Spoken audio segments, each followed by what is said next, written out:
Today on the Caucus, Jeff Zeleny on the political positioning as debt negotiations become increasingly contentious. Hello, everybody. Also, James Traub reflects on traveling with John Kerry for his magazine profile of the Massachusetts senator. I am still pushing for us to achieve a big deal.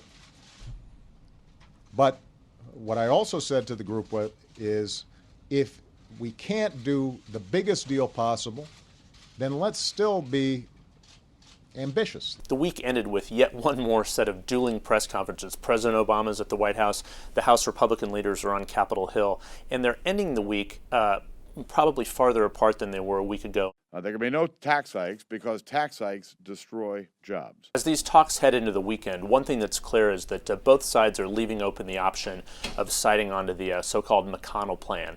It's the agreement put forward by Senator Mitch McConnell, the Republican leader. It wouldn't create a long-term strategy, but it would solve things in the short term.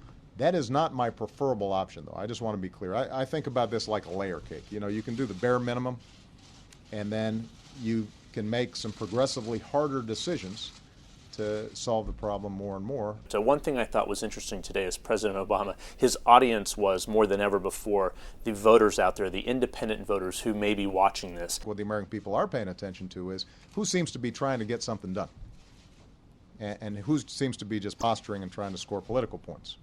And I think it's going to be in the interests of everybody who wants to continue to serve in this town to make sure that they are on the right side of that impression.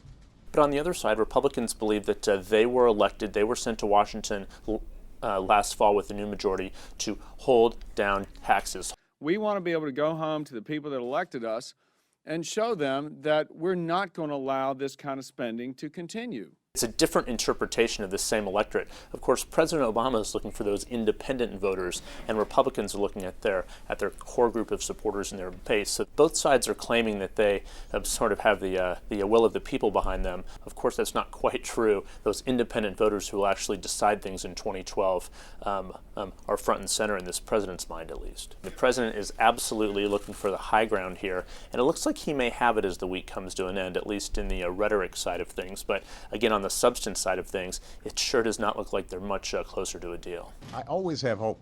Don't you remember my campaign?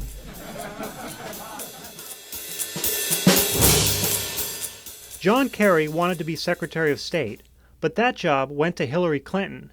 He's carved out an important role in President Obama's foreign policy anyway. James Traub profiles him in this week's magazine. My original interest in Kerry is when I realized that he had become a kind of diplomatic agent of the Obama administration in a way that I had never heard of anybody doing. The premise was, can I travel with you and see you do what you do? And he said yes, and it was only later that I was told by some of his aides he had never said yes to that question before. I really concluded that the most important thing was Afghanistan and Pakistan. And so I waited for him to go there, and it kind of kept getting put off and put off and put off.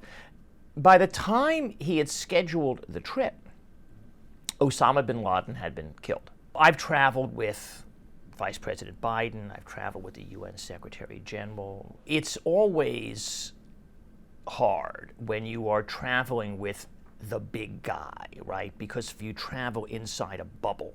The good thing about Kerry is that he hates to have a big entourage. He travels by himself. Typically, when he goes somewhere, he has one aide. That's it. He's very quiet, and he's very interrogative. With the people he chose to talk to, he genuinely wanted to see the world as they see it. Kerry is a consensus-seeking person, which is a good thing diplomatically. It's a good thing in terms of his role as a senator. It's a limitation, maybe, when you were trying to think about a hard question and you don't want to stray too far away from what you understand to be mainstream opinion.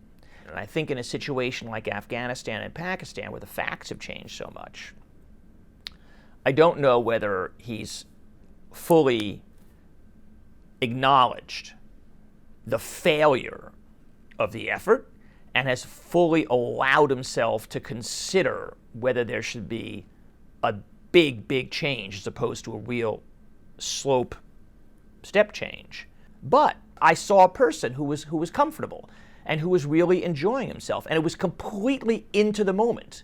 I mean, totally focused. He didn't want to be anywhere else except where he was. At the same time, he's an ambitious person. You don't run for president and almost win if you're not an ambitious person. He wanted to be Secretary of State in 2009, and he'd like to be Secretary of State in 2012 or 2013. It is a real ambition that he has. I also think if it doesn't happen and he continues as chairman of Senate Foreign Relations, that's okay too.